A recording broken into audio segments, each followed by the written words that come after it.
Bismillah,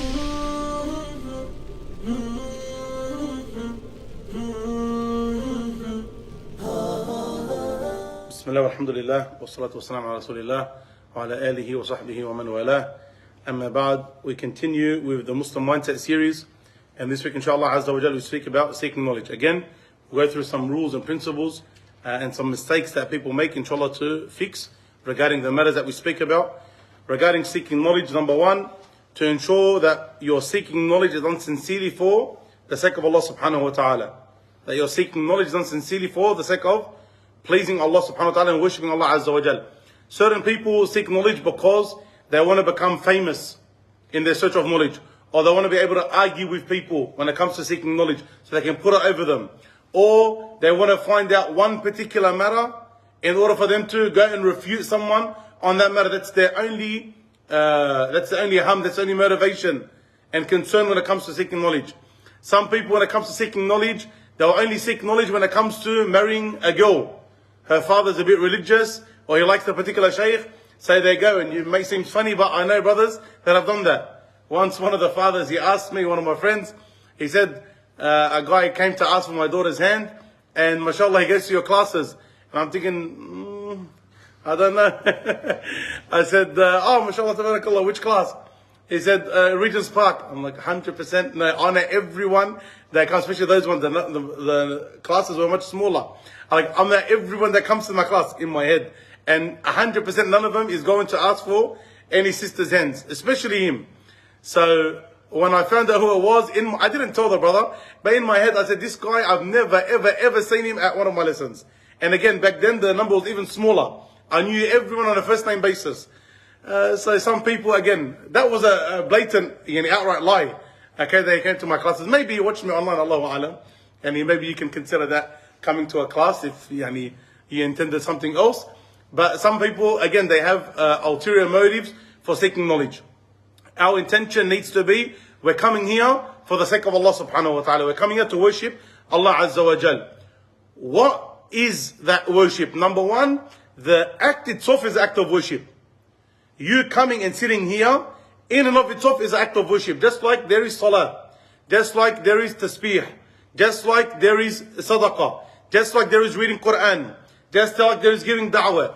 What you guys are doing right now by sitting in a gathering of knowledge, this itself is an act of worship. This itself is an act of worship, and from the virtues of simply coming and sitting in the gatherings of knowledge is that Allah Azza wa Jal forgives the sins of those that attend when the gathering is finished. This is a great blessing in and of itself for seeking knowledge. Some people think, I'm only going to come and seek knowledge if I'm like a shaykh, or I want to be a shaykh, or a high level student of knowledge. The gatherings of knowledge should be for everyone. Should be for everyone, and they should come. And there are many benefits in seeking knowledge. We're not going to go through all of the ahadith and the ayat that speak about the virtues of the students of knowledge and the scholars. There are many lessons and books about it.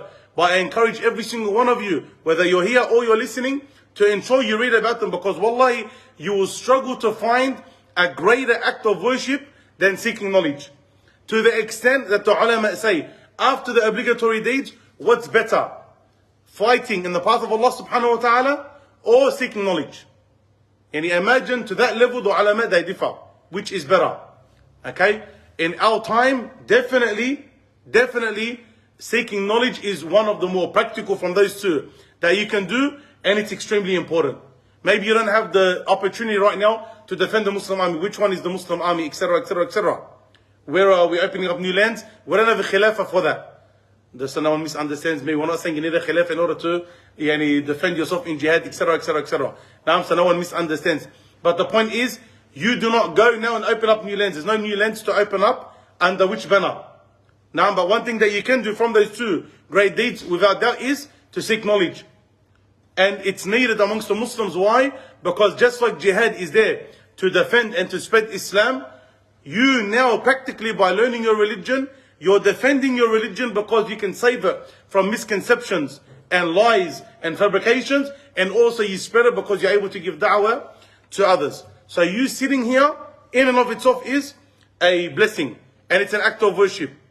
And from amongst the greatest virtues that people could benefit from in our time is the tranquility, the coolness, the calmness that people get when they search knowledge. The Prophet ﷺ said, وَمَا اجْتَمَعَ قَوْمٌ فِي بَيْتٍ مِّن بُيُوتِ اللَّهِ يَتْلُونَ كِتَابَ اللَّهِ وَيَتَدَارَسُونَ بَيْنَهُمْ إِلَّا نَزَلَتْ عَلَيْهِمُ الرَّحْمَةُ إِلَّا نَزَلَتْ عَلَيْهِمُ السَّكِينَةُ وَغَشِيَتْهُمُ الرَّحْمَةُ وَحَفَّتْهُمُ الْمَلَائِكَةُ وَذَكَرَهُمُ اللَّهُ فِي مَنْ عِنْدَهُ. No group of people gather in a house from the house of Allah. They read the book of Allah and they study it between them, except that tranquility descends upon them. Coolness, happiness, ease descends upon them. How many people have issues in their lives today? Anxiety, depression, loneliness, problem after problem. From amongst the things that bring happiness, that brings coolness, that brings ease in a person's life is the circles of knowledge. Tranquility descends upon them, and they are engulfed in the mercy of Allah Azza wa Jal. And the angels surround them, and Allah Azza wa Jal mentions them with those that are with Him. What a beautiful virtue and what beautiful reward from Allah Subhanahu wa Ta'ala. Amongst many other benefits that seeking knowledge brings. Also from the intentions of seeking knowledge is that you are learning your religion. When you come, from your intention is to learn your religion. You come and you learn how to pray, you learn how to fast, you learn how to believe in Allah, you learn how to dress, you learn what to eat, you learn how to be with your spouse.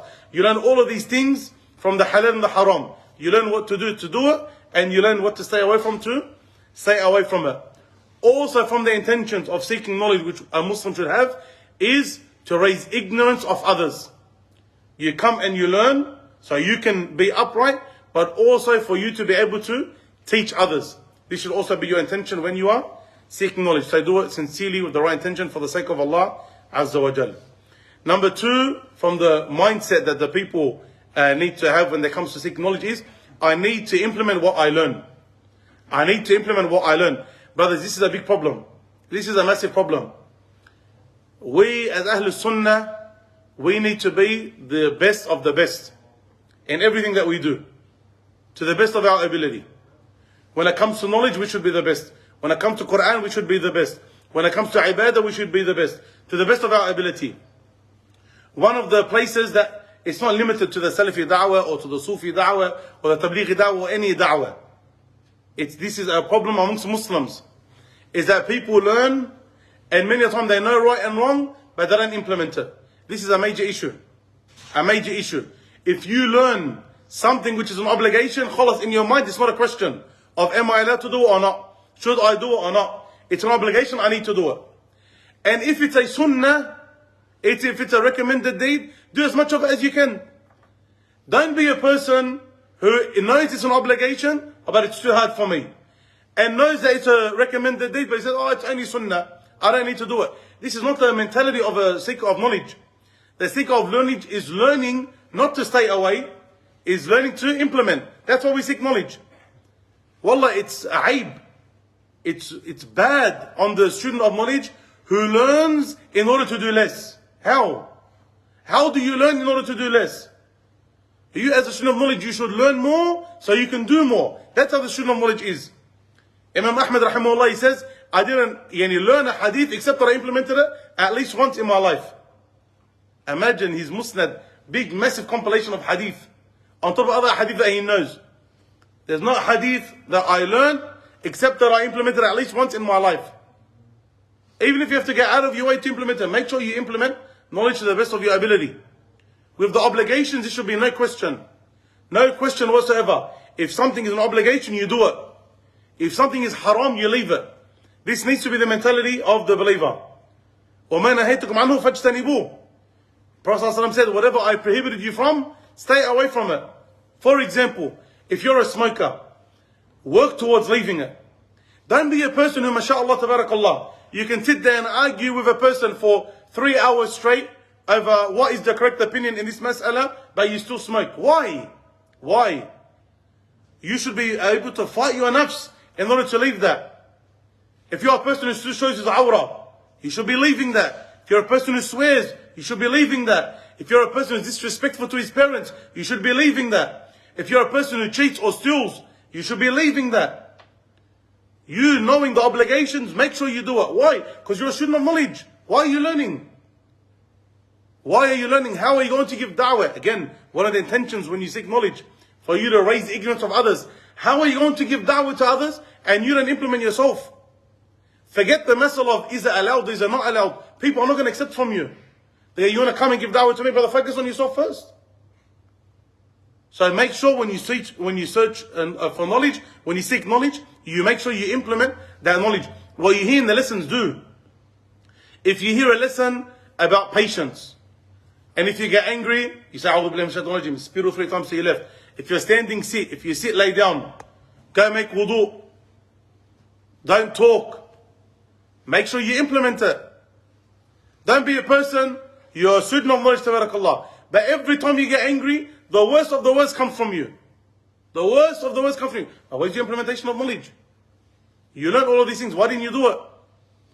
If you ask now what different types of prayers are they, you are able to say, mashallah, there's sunnah before fajr, and then there's fajr, and then there's duha, and then there's 4 before dhuhr, and then there's 4 for dhuhr, and then there's 2 ratiba after dhuhr, and then there's 2 after that makes the flesh of a person haram on the hellfire, the 4 before and 4 after dhuhr. And then before Asr, the Prophet ﷺ sometimes used to pray 4 rak'at, and then between the adhan of Maghrib and Maghrib prayer, there's a salah. And then there's after Maghrib 2 rak'at, and there's Tahiyyat al-Masjid, and after the adhan, and after making wudu. Tabarakallah, you know all of the salawat.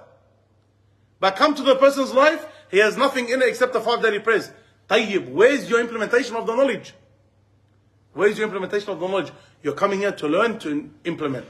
And this needs to be something which is extremely important indeed to you, that you implement whatever you learn. The obligations you do, the mustahab you do as much as you can, the haram you leave, and the makruh you stay away from as much as you can.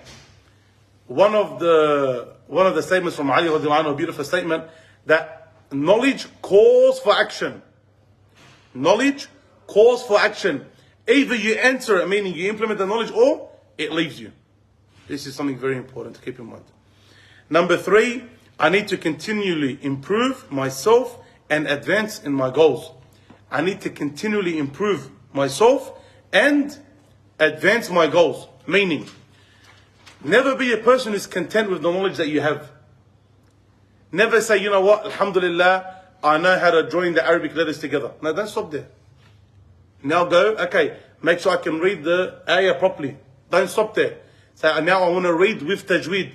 Don't stop there. Say, you know what, now I want to memorize 1/3 of the Quran. Don't stop there. Half the Quran. Don't stop there. Memorize the entire Quran. Don't stop there.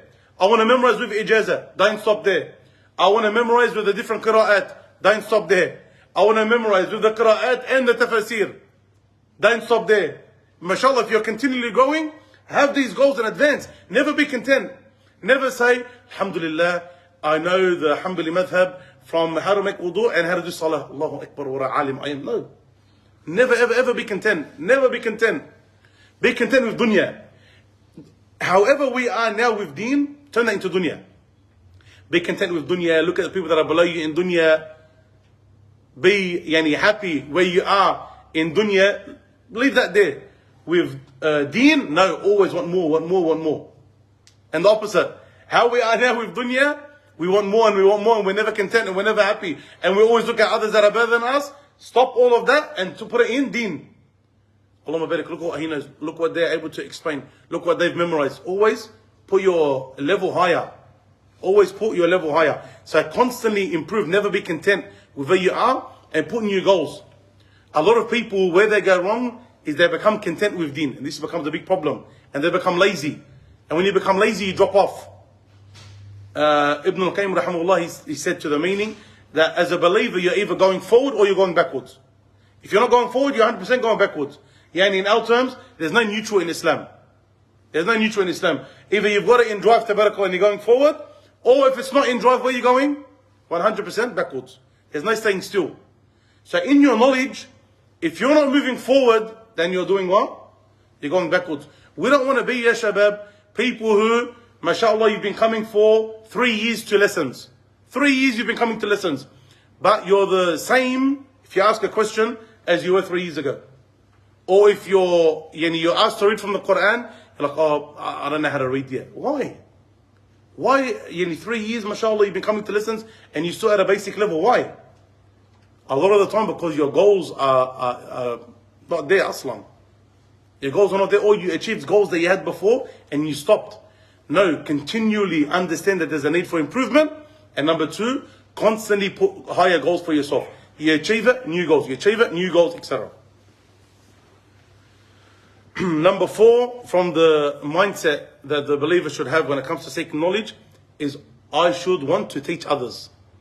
I should want to teach others. Teaching others is different levels. You have a level, for example, teaching like now in a masjid. You don't need to be a person who's on that level straight away. You're not going to get there after 6 months. But if you learn something, go for example and teach your wife. One of the hardest things you ever do in your life. For some people it's impossible. Okay?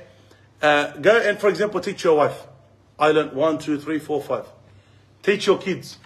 If you can't, maybe you have free time during the day. 1 day a week, go teach scripture. They give you everything to teach with. Yani. You don't have to do anything. You don't have to think for yourself. They give you exactly what you need to say to the students. Go teach scripture. If you're regular at a masjid and you build a good connection with the shaykh, maybe you get to a level where the shaykh says, okay, now you can teach, for example, Alif Ba Ta in Quran. You got to that level now. This should be your mentality. Maybe your brothers and sisters, you know how to read Quran. Tayyib, say to your brothers and sisters who wants to learn Quran, I'll teach you, no problem, inshallah. Be a person who wants to spread that knowledge. Don't be a person who wants to keep knowledge to himself. The more people that you have spreading good, the less the harm has to play a part. قُلْ جَاءَ الْحَقُّ وَزَهَقَ الْبَاطِلِ إِنَّ الْبَاطِلَ كَانَ زَهُوقًا. Say, as Allah says in the Quran, say, the truth came and falsehood ran away. Verily falsehood is weak. So when you as a person, you're spreading goodness, you're teaching that goodness, it's able to go around. Many of us, we come and we study, but many of our own brothers and sisters, there's so many basic things that are not from the deen. There are some parents, maybe you've got a good connection with your parents. They'll take from you, they'll learn from you. They're humble like that. Teach them how to pray. Tell them, sit there and say, Subhanallah. Imam, I learned the importance of Al-Fatiha in class today. And that if a person doesn't recite Al-Fatiha properly, it could potentially nullify their prayer. And say, Alhamdulillah, I asked the Shaykh to make sure my Fatiha is good. Can you please, do you want to go for Al-Fatiha with each other? For example, go and teach others. The more that khair spread, the more that knowledge spread, the more people become aware. Okay? And the more people start to love knowledge. The more they know, the more they start to appreciate knowledge, the more they're able to implement their religion better, the more they love their religion. So have your intention to teach others. There's even things like holiday programs. Don't expect a person to be far away. Okay, don't expect a person to be far away and then a holiday program comes and you go to the Shaykh and say, Shaykh, do you mind if I teach in the holiday program? So I'll tell you, sorry brother, I don't know you for me to put you with the brothers, okay, or the young children to teach, which is fair. But if you're around, you have a Shaykh that you study with, you have a masjid that you're close to, okay, when you build that relationship, now the Shaykh is able to tell you, okay, teach this class or get involved here, etc. Now, and you're able to pass on that knowledge. And when you pass on knowledge, they say it's like learning it twice. And when you study it the first time, you learnt it once. And you teach it again, it's like learning it again. So to teach others. Number 5, if Australia becomes too small in terms of knowledge, then think to go overseas. Okay? If Australia is too small in terms of knowledge, tabarakallah, you're at a level where you've studied with a few mashayikh for multiple years now, and you want more knowledge. You're hungry for more knowledge. You want to learn the Arabic language. You want to be able to understand Quran and Sunnah. You want to memorize more. You want to spend day and night seeking knowledge. Yallah, bismillah, start to think overseas. A lot of brothers, what ends up happening to them, and this is a trick from the shaitan. They come to the lessons, 1, 2, 3 years. They get to a point where, because the level that we teach in the masjid, this is the reality. The level that we teach in the masjid, it's not a high level. This is the reality. Anyone who thinks that, tabarakallah, in Australia you're getting high level, you're kidding yourself. Okay? And then some of the mashayikh, some who are able to do higher level knowledge, they ain't able to do it 1 or twice a week. So that person who wants more knowledge, he doesn't find it available in his environment here. He wants more, but he can't find it. What happens to a lot of them? They start to say, I'm not going to go to lessons anymore. What ends up happening? Again, there's no drive. So if he's not moving forward, what's he doing? He's going backwards. But he thinks he's fine. He thinks he's alright. He thinks his level of knowledge tabarakallah is good. So he stops going to the lessons. And what happens to his deen? It starts to go backwards and backwards. It doesn't happen overnight. Remember, shaitan doesn't want you to get misguided overnight.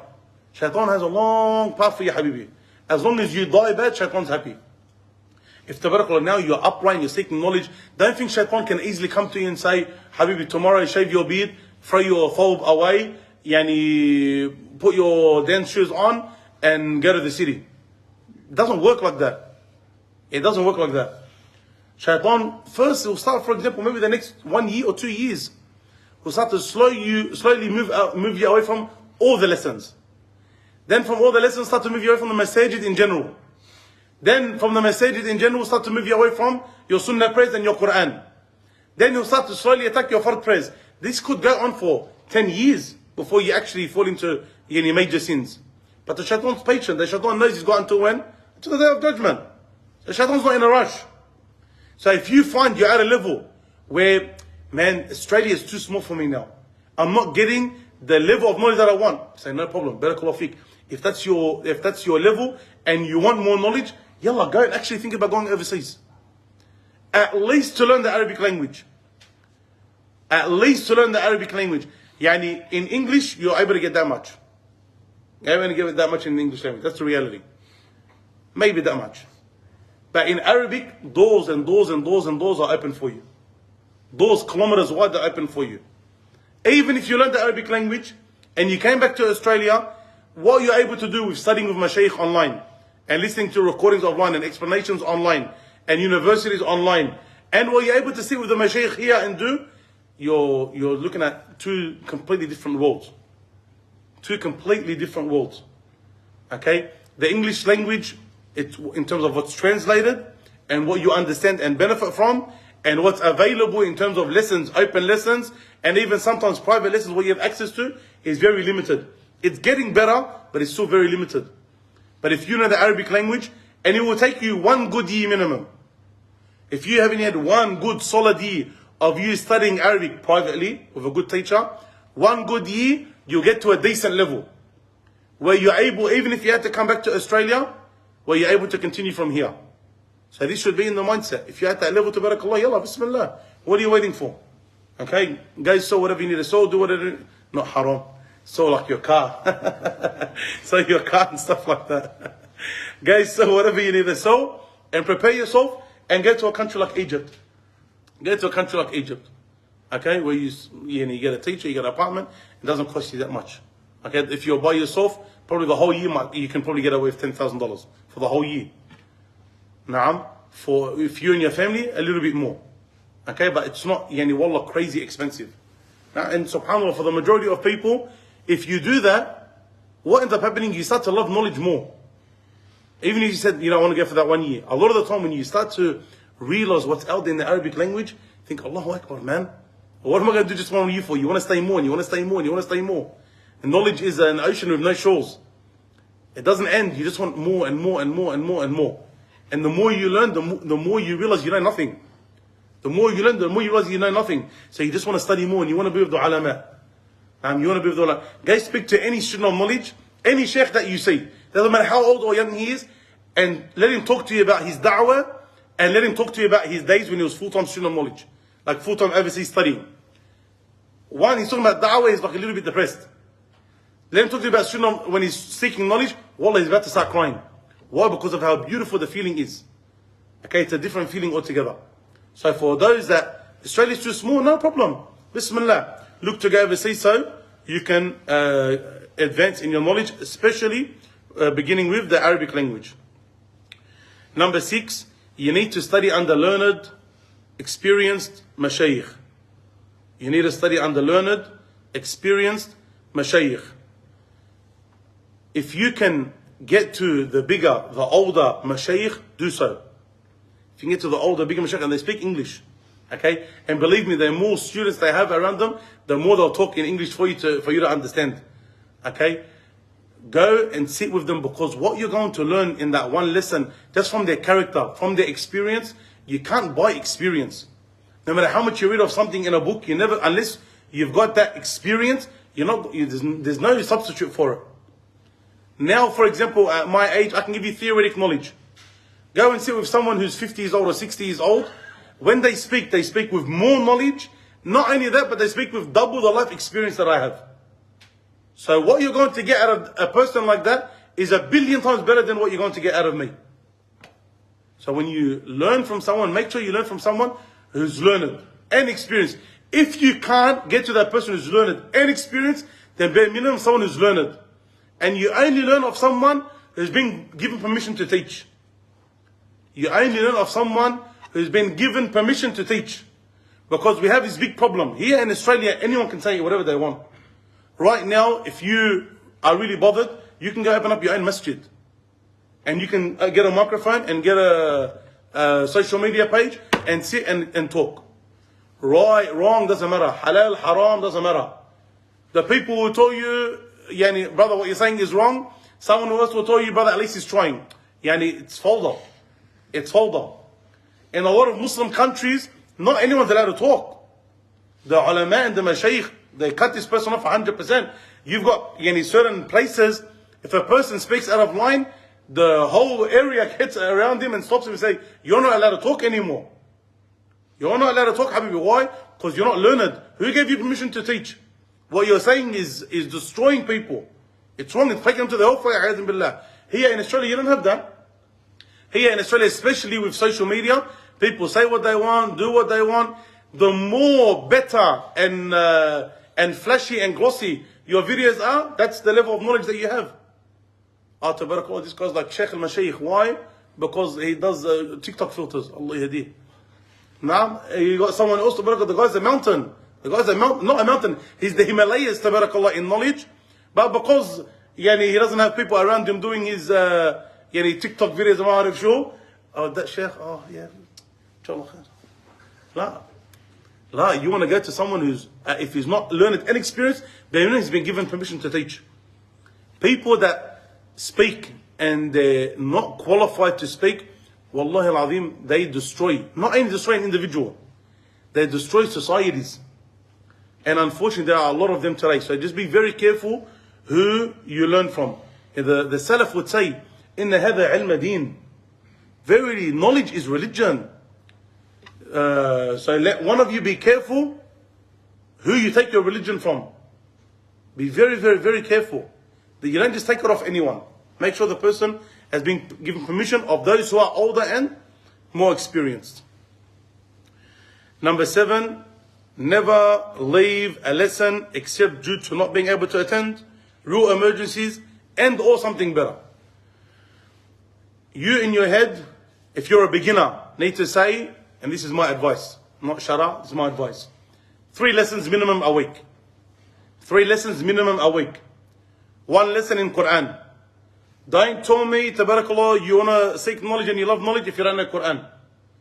And if you don't know Quran, that's not the problem. Remember, a problem is not a problem. It's the only problem is when you don't do anything about the problem. If you don't know how to read Quran, that's not an issue. But what are you doing to learn how to read Quran? That's what we're worried about. So 1 lesson in Quran, no matter what level you are, whether you're a beginner, or tabarakallah, you're advanced, or tabarakallah, yani, you're at tajweed, that advanced level, or you're memorizing, whatever it is, minimum 1 lesson a week in Quran. Number 2 is you add a structured lesson. You get to a structured lesson where you're going through a book or a series where things are carrying on. And that way you're building a strong foundation. Number 3, a general lesson. Go to a general lesson about different topics every single week. Sometimes I talk about the Prophet ﷺ, sometimes I talk about another Prophet ﷺ, sometimes about a hadith, sometimes about a tafsir, something general. And keep these 3 lessons as a structure for your week. And you never leave those lessons unless, number 1, you can't make it. La qaddar Allah, you're very sick, like the man flu, for example, in bed. You can't move. That's a different story. You can't move. You can't move. Like, La yukallifu Allahu nafsan illa wus'aha. Allah doesn't burden us more than He can handle. So if you can't move, you can't move. Or number 2, you have to attend a real emergency. La qaddar Allah, your mother needs you urgently. Different story. Someone passed away. Different story. Okay, if you're in a real emergency, khalas, maybe you have an excuse. Number 3, there's something better. Like you went to Hajj, for example. You went to Hajj. Or there's somehow a better lesson that you start going to. But it has to be something better. If it's not for any of these 3 reasons, then ask yourself, why am I leaving the lesson? If you don't attend because you're bored, if you don't attend because it's boring, if you don't attend because you're lazy, if you don't attend because you're tired, if you don't attend because your wife wants more quality time with you, if you don't attend because the boys are doing a barbecue, if you don't attend because a footy match is on, if you don't attend for any reason, you got a big problem as a student of knowledge. The mindset's not right. Some of the masajid, they used to get packed, tabarakallah. They used to do lessons on Wednesday night. So the masjid, GIYC, back in the day. Okay? So the masjid, tabarakallah, used to be packed. What happens on Wednesday nights? State of origin. So if state of origin night comes, where is everyone? This is the wrong mindset. This is the wrong mindset. Okay? You're coming to lessons, you never leave the lesson except for one of those 3 reasons. Okay? Or something along those lines. Even your parents, you politely ask your parents not to attend on those days. Let's say your mom wants to visit you. Say, Mom, Allah khaliki, can I come before the lesson or after the lesson? Or Mom, tismahili, like, do you excuse me tonight and I'll come tomorrow? You make sure you fulfill your parents' rights and fulfill your wife's rights and fulfill your children's rights and fulfill even your rights through relaxation and enjoyment, but not at the expense of the lesson. Not at the expense of the lesson. Finish work early, akhi. Finish work early and go to your mom's house. Finish work early and go sit with your wife. Make Saturday for your kids.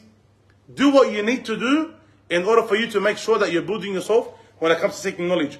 Don't be a person who, any excuse he misses the lesson. Any excuse he misses the lesson. This is not right. Number 8, humble yourself. Remember you're not a scholar and stop looking at those below you.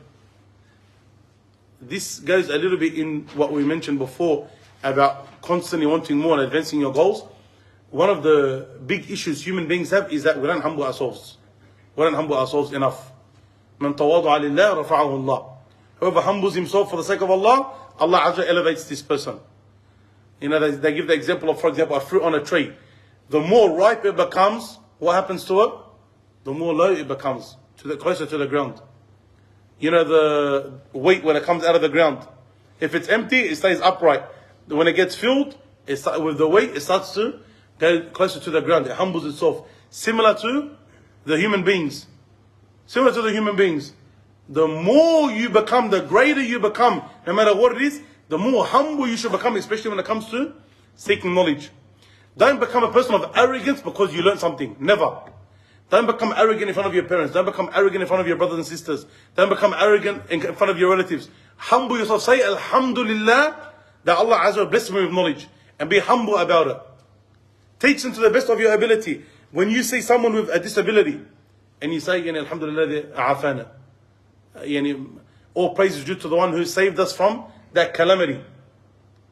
Tayyib, say the same thing when you see someone who's misguided or someone who doesn't have knowledge. Don't be haughty. You don't go up to someone in a wheelchair and say, look at you don't know how to walk or you can't walk. Who would do this? No one will do this. This is a sick person that will do this. If you've been blessed with knowledge, don't ever go up to someone or think yourself arrogant and better than someone who doesn't have knowledge. Even if you are better than that someone's better than you. Don't laugh, don't mock. Be patient with them. Humble yourself regarding them. If these people are arrogant and they want to argue with you and you can't get anywhere, it's simple. As Allah told the Prophet, move away from the ignorant. There's no benefit. You argue, you debate, you discuss. There's no benefit. Assalamu alaikum. If the people want to argue with them, قالوا سلاما. Allah ma'akum. There's no getting back and forward with you. Why am I going to get back and forward with you? I can't benefit with you. Humble yourself, move away. No, I need to win the argument. No, Shaykh, I can't let him put it on me. He's not putting on you, akhi. You're not going to win. You're not going to win. Humble yourself. Humble yourself. Look at the statements of the Salaf. ما جدلت عالما إلا غلبته وما جدلت جاهلا إلا غلبني. I didn't debate a scholar except that I won. And I didn't debate an ignorant person except that I lost. You need to know when you're going to walk out. And you're going to sit with the same person. You smash him on one point, he jumps to another point. Smash him on that point, he gets to another point. Smash him on that point, he gets to another point. Habibi, there's no winning with you. There's no winning with you. Salaam alaikum, Allah ma'ak. Allah ma'ak. You want to be misguided, say your misguidance. I'm not going to waste my time with you. You can only do that if you humble yourself. Some people, no, Shaykh, you have to smash him. And he said, why? Why do you have to smash him for? Why? You're only wasting your time. Wallah, he's winning. He's winning. As Imam Shafi'i rahimahullah would say, yani, the jahil, the safir, the ignorant one, the silly person, the immature person, they get happy. They get happy when you reply back to them. They get happy when you respond. And you remaining silent is worse of a punishment for them. They get cut, they get upset when you don't respond. You're not worthy of our response. Our job is to make the truth clear.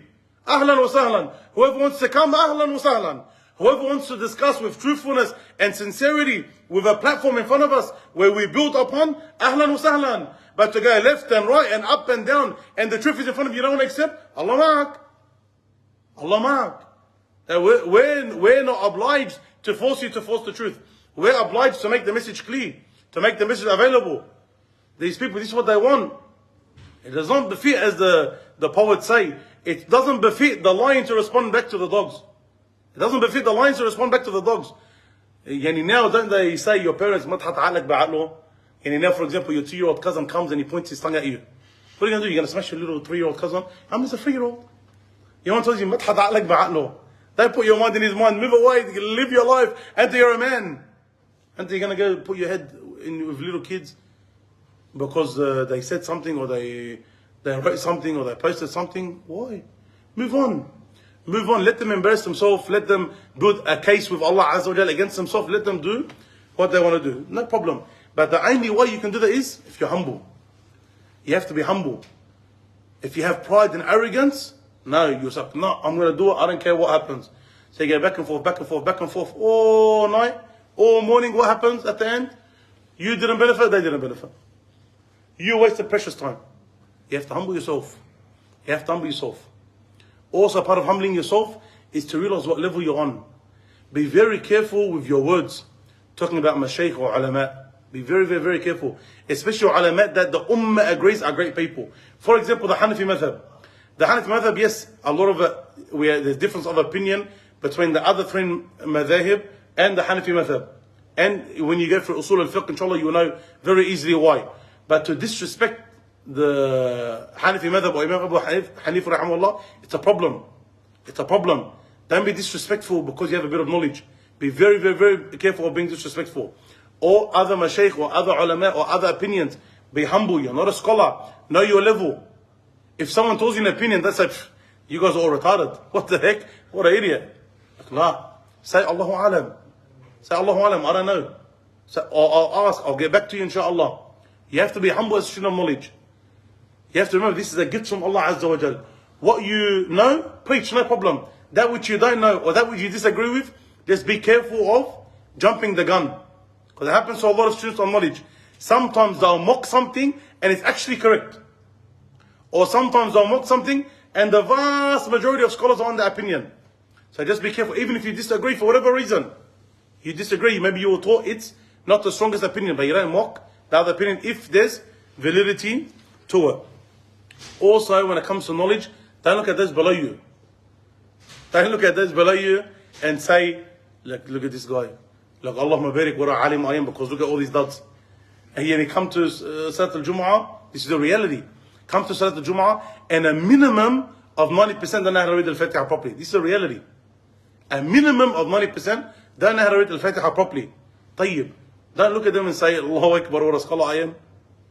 Allahu Akbar, maybe I should start my own Quran college, or I should be given ijazah. No, you don't look at those below you. We said it multiple times. You look at those below you when it comes to what? Dunya. So that you don't belittle the ni'am of Allah upon you, as the Prophet ﷺ mentioned. I don't have the best car, but subhanAllah, look at that ma'attar, haram. He doesn't have anything. Or his car is always breaking down. A person doesn't have the best house. Look at people that are living in tents. Look at people that have 10 people in a 2-bedroom apartment. So alhamdulillah, the ni'am that Allah's given me. But in dunya, we don't look at those below us. We look at those above us when it comes to dunya. And this is again, if you're at this level where you feel like Australia is too small for me, go overseas, believe me, you'll be humbled. Believe me, you'll be humbled. When you sit next to a guy who, in Ramadan, is one of the brothers in I'tikaf who were in Egypt. With a lot of the brothers, we got to know everyone, Allah barik, in I'tikaf. One of the brothers, he finished the whole Quran in one day. You think, Wallah, I think that I'm a weapon, tabarakallah, because I finished the Quran once or twice or 3 times in Ramadan. This guy finished the Quran in 1 day. 1 day. You think that you're a weapon, tabarakallah, because you prayed the 8 rak'at for half an hour without sitting down. Go overseas where they pray Salat al-Isha. One of the Mashaykh in Egypt, rahmatullah alayhi, he just passed away. In his masjid, every single day, for example, Maghrib prayer, they pray from Maghrib all the way to about 10 minutes before Isha. Every day. For what salah? Maghrib. Isha, they start Isha, they finish at about 12, 1 o'clock in the morning. Every single day. And you think that, tabarakallah, you're hectic because you pray your sunnah prayers, bro. When you hear those experiences, wallah, you become humbled. When you see it, you become humbled. When you think that, Allah Mabarak, you memorize Arba'in al-Nawawi. Allahu Akbar. I've memorized Arba'in al-Nawawi. And even you forget half of it and you make a mistake with the other half. And you guys say people, tabarakallah, memorize Bukhari and Muslim and Abu Dawood and Ibn Majah. And then. You think, Allahu Akbar, who am I? Who am I? But the problem is, because you look around you and you're talking to people who don't know how to read Al-Fatiha properly, you think that you're a scholar. No. As came again in a line of poetry, the sparrow, the little bird. The sparrow came out and didn't see any eagles, so he thought it's off an eagle. No.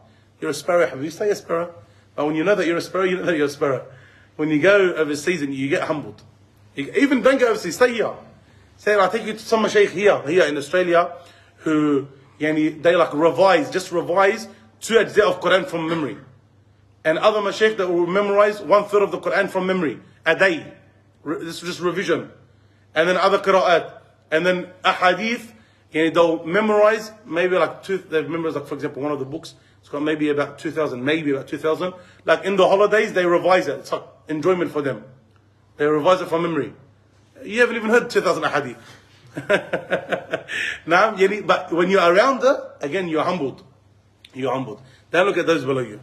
Okay, so your mindset is that I'm humble in my searching of knowledge, like with my teacher, and I'm humble when I have a little bit of knowledge, and I'm humble when I deal with people regarding my knowledge. I'm humble when I see people that don't have knowledge, and I'm humble when it comes to things that I disagree with. Remember, in difference of opinion, there's khilaf tadad, there's knowledge which is unacceptable, the difference of opinion which is unacceptable, okay, and there's khilaf tanawwa, there's a difference of opinion that is acceptable. So you have to know the differences and when opinion is valid and invalid. One of the big ones, okay, and this is again very common, the reading Quran on the dead. Reading Quran on the dead. If you come out and smash the opinion of reading Quran on the dead, la, bid'ah, 1, 2, 3, 4, 5. Okay, stop, relax. If you say it's the correct opinion or the stronger opinion is that we don't read Quran on the dead, no problem.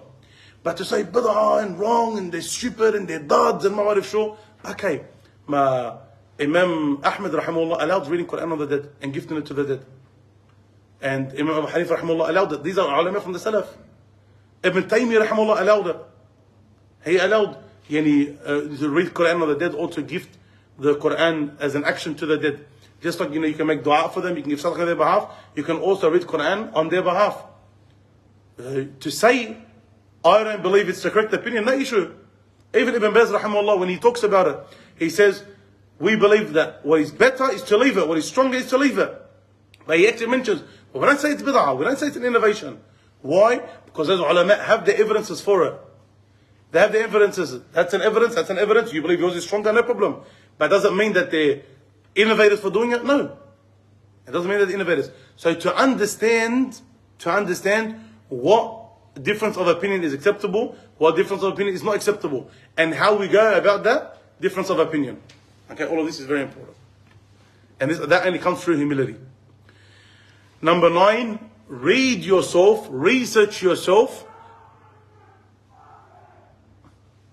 Regent Spark. Allah yastur. What's going on there? It's only Tuesday night. To read and research, but don't. Read and research, but check your understanding. Read and research yourself, but don't make up your own mind and your conclusions when it comes to certain matters.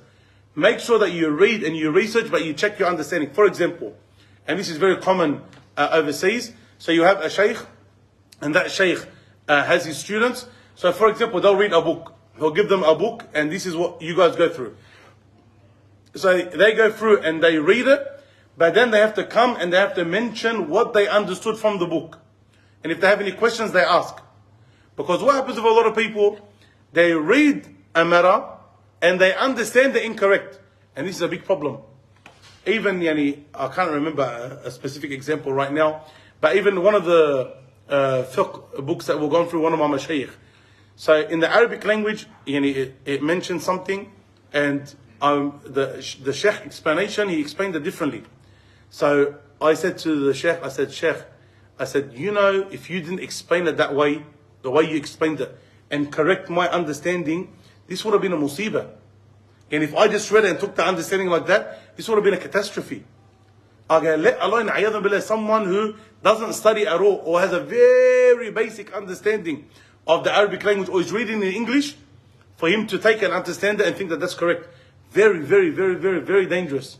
Because again, you could misunderstand one word, or misinterpret one word, and then take it and build a fatwa on it, where you're the exact opposite of what the ruling is. So this is something very dangerous. Okay? So read and research and listen, but have a shaykh that you're close with to check the understanding. And believe me, there's a lot of mashaykh that are more than willing to give the brothers time. But they needs to, the brothers need to show that they actually want to get to that level of knowledge. There are many mashaykh who will give time before they listen, after they listen. Sometimes they do a separate day for those brothers. Whatever it is, but if they see that the brother is serious about seeking knowledge, a lot of time they'll put time away for that brother to make sure that they've understood correctly. So read and research, but make sure you check your understanding. Number 10, focus on the important matters, even if they're not the most exciting. Focus on the important matters, even if they're not the most exciting. Things like aqidah, make sure you know it. Things like fiqh, make sure you understand it very well. Okay? If you're getting to seeking knowledge, things like usul al-fiqh, this is not going to be at all an interesting topic. It becomes a little bit interesting later on. Right at the beginning and later on it becomes a little bit interesting, but the bulk of it is very, very, very dry. Very dry.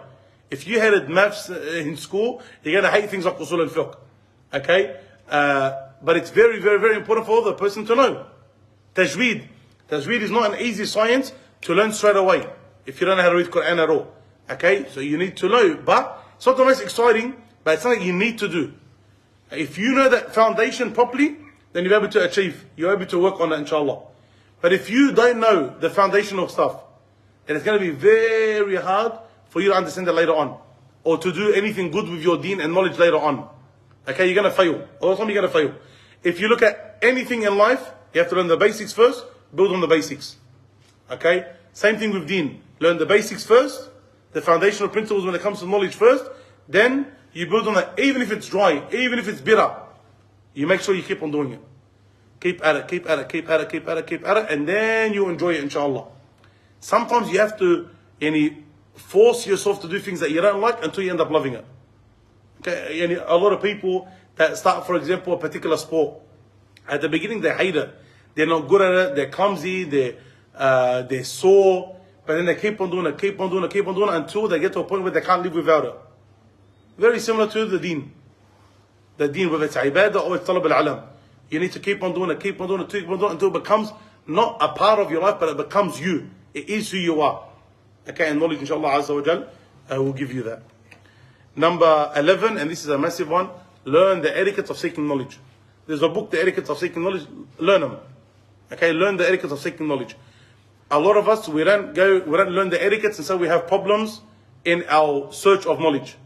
Okay, we don't respect the shaykh, so we don't learn enough from the shaykh. We don't respect the lesson, so we don't benefit from the lesson. We don't know how to implement the knowledge, so we don't go about it properly. All of these are issues. Okay, the more you learn from the etiquettes of seeking knowledge, the better your knowledge will be, inshaAllah azza wa jal. There's books on the etiquettes of seeking knowledge. Make sure you get that book and read it. Okay, there's lessons online, etiquette of seeking knowledge. Go through it and implement it. Alhamdulillah, no one's doing it now, that's why I can mention it. One person is, but he'll fix it, inshallah. Things like putting your feet towards the shaykh. Okay? Things like putting your feet towards the shaykh. This is a problem. Okay, not you, the one that was doing it. Don't worry, I know you weren't doing it. The majority of you weren't doing it aslan. Okay, you got to be tight, haram. Pointing your feet towards the sheikh. This is something disrespectful. Okay, but the more you do it, the better. Sorry, the more you learn about the etiquette, the less mistakes you make. You start to become attentive in your understanding of what you're doing, even to dress, the way you dress. Okay, the way you dress. Come in a thobe and a sunnah cap next week, and I guarantee you're going to be different if you're wearing a sports shirt today. And everyone's looking at this shirt. Come in a thobe and a sunnah cap next week, and watch the differences in your understanding. Come with a pen and paper and watch your differences in the understanding. Don't sit on the walls if you don't need to sit on the walls, and watch your differences in your paying attention. The first lesson you're going to be, oh, ya Allah, my back. Allah, the lesson wasn't this long last week. But you start to pay attention more. On the wall, it's like relaxation. You're having fun. Look, you're here, you're kicking with the boys. But when you're sitting in the middle, that's a different story now. Okay? Coming closer to the teacher. All of these things, they start to change the mindset. Okay? That's why the etiquettes are there. They start to change the mindset. You know, in the etiquette of seeking knowledge, like there's things that even as a student you're not allowed to wear, for example. Like if the mashaykh wears something certain, you're not allowed to wear it. Let's say like in Saudi, the ulama and the teachers, they wear the mashlah. You know, like they got their thobe, and then the thing that they wear on top of the thobe. Okay? If you get to the masjid wearing that, you get bashed by the sheikh himself. Okay, why? Like, what are you doing? You're not a sheikh for you to wear that. Okay, you're not a sheikh, you're a student of knowledge. You don't wear stuff like that.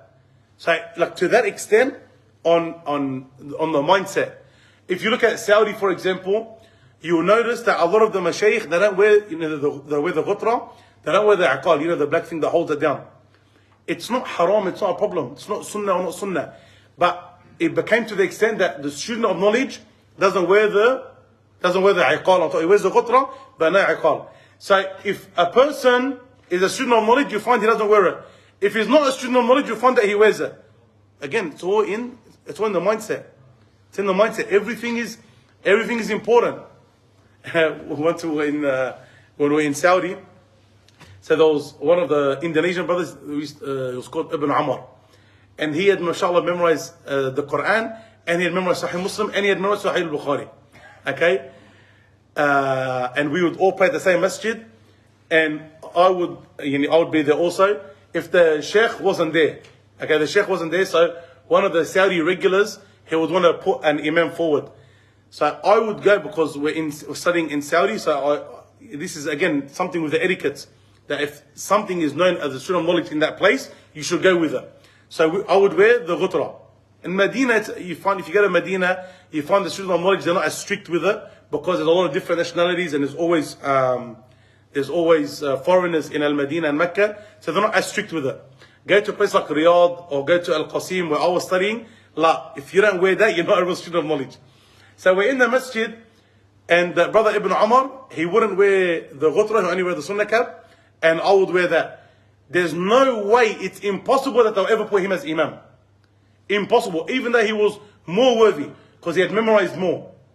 He is more worthy of praying, but simply because he doesn't wear the ghutra, there's no way he'll pray imam. Because they look at him like he's unworthy to pray imam.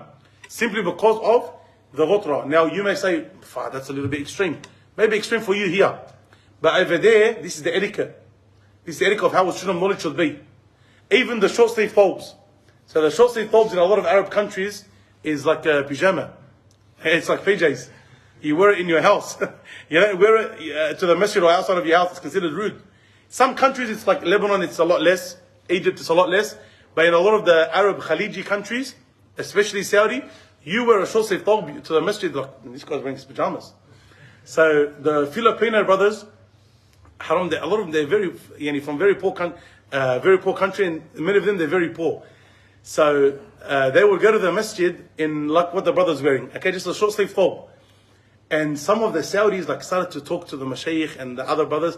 Please tell them to wear proper thobes, not to come in their pajamas to the masjid. It's not respectful. So when I spoke to one of the Filipino brothers, he said, Nassim, in our country, this is like fakham. This is like, what's fakham in English? This is like high class. Because they're poor. So when they wear something like that, this is Allahu Akbar. Again, over there in Philippines, no problem to student knowledge wear it. But in Saudi, It's not from the etiquette of a person aslan, let alone a student of knowledge. Okay, outside of the house. So you got to take into mind what the etiquettes are of the student of knowledge in his seeking knowledge, and also outside. Okay, outside, inshallah, when you learn it, I'll give you 3 months, I'll give you 3 weeks. Khalas, don't worry, if you want to be student of knowledge, don't worry about any more baseball caps, no Adidas, no Nike, no Tashlit, no Ballut, phobes, sunnah caps, nice haircuts. No one's got a weird haircut here, I can see. Okay, nice haircuts, calm, and you sit different. Everything will be different. But you start taking knowledge a lot more seriously, inshallah. When we used to go to the lessons here in Australia a long time ago, alhamdulillah. When we used to go to the lessons, you can ask the brothers until today. There was brothers that would sit on the wall, and there was brothers that sit in the middle.